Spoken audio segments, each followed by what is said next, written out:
అబ్బో ఇక్కడ కేజీ చీరలు కొంటే అర కేజీ చీరలు ఫ్రీ అంట. మంగళ్య షాపింగ్ మాల్ కేజీల్లో సేల్, టన్నుల్లో ఆనందం. ఎల్నినో ప్రభావంతో వర్షాభావ పరిస్థితుల నేపథ్యంలో ఆలస్యంగానైనా తెలంగాణలోని కృష్ణా గోదావరి బేసిన్లలో ప్రాజెక్టులకు వరద ప్రవాహం మొదలవడంతో రైతన్నల్లో ఆశలు చిగురిస్తున్నాయి.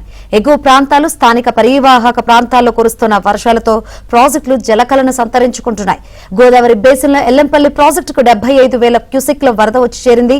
ప్రాజెక్టు నీటి మట్టం 11 టీఎంసీలకు చేరుకోగానే నంది పంపు హౌస్ లోని 4 మోటార్లను ఆన్ చేసి మిడ్ మానేరుకు 12,600 క్యూసెక్లు ఎత్తిపోస్తున్నారు.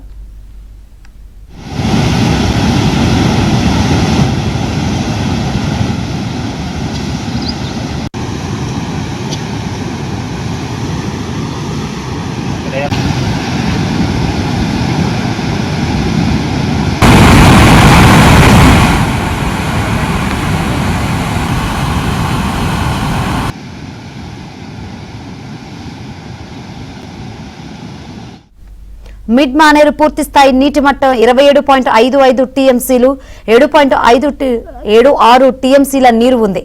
క్యాచ్మెంట్ ఏరియా నుంచి 4,556 క్యూసెక్ల వరద వస్తోంది. భూపాలపల్లి జిల్లా మహదేవ్పూర్ మండలంలోని మేడిగడ్డ బ్యారేజ్కు వరద క్రమంగా పెరుగుతోంది. నిన్న సాయంత్రం 74,390 క్యూసెక్లకు ఇన్ఫ్లో నమోదైంది. శ్రీరామ్ సాగర్ ప్రాజెక్టుకు 3,500, కడెం ప్రాజెక్టుకు 9,225 క్యూసెక్ల వరద వచ్చి చేరింది. ఎగువ నుంచి వస్తున్న వరదతో ఉమ్మడి ఖమ్మం జిల్లాలోని తాలిపేరు ప్రాజెక్టు 24 గేట్లు ఎత్తి 84,000 క్యూసెక్ల నీరు విడుదల చేస్తున్నారు.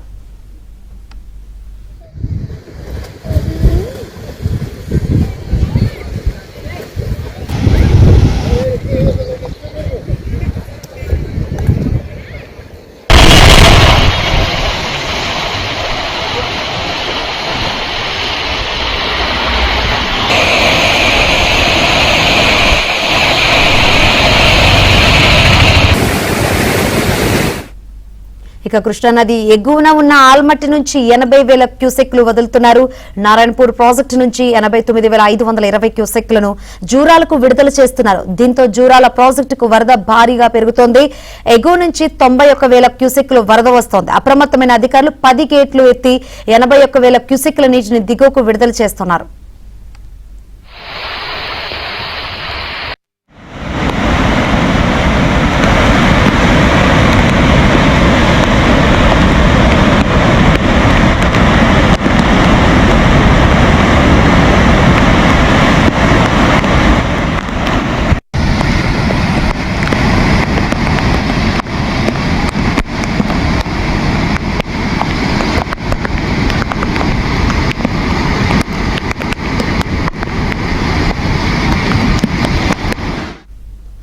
పెద్దపల్లి జిల్లా ఎల్లంపల్లి ప్రాజెక్టులోకి భారీగా వరద నీరు వచ్చి చేరుతుంది. దీంతో ధర్మారంలోని నంది పంప్ హౌస్ వద్ద 4 పంపుల ద్వారా నీటిని ఎత్తిపోస్తున్నారు.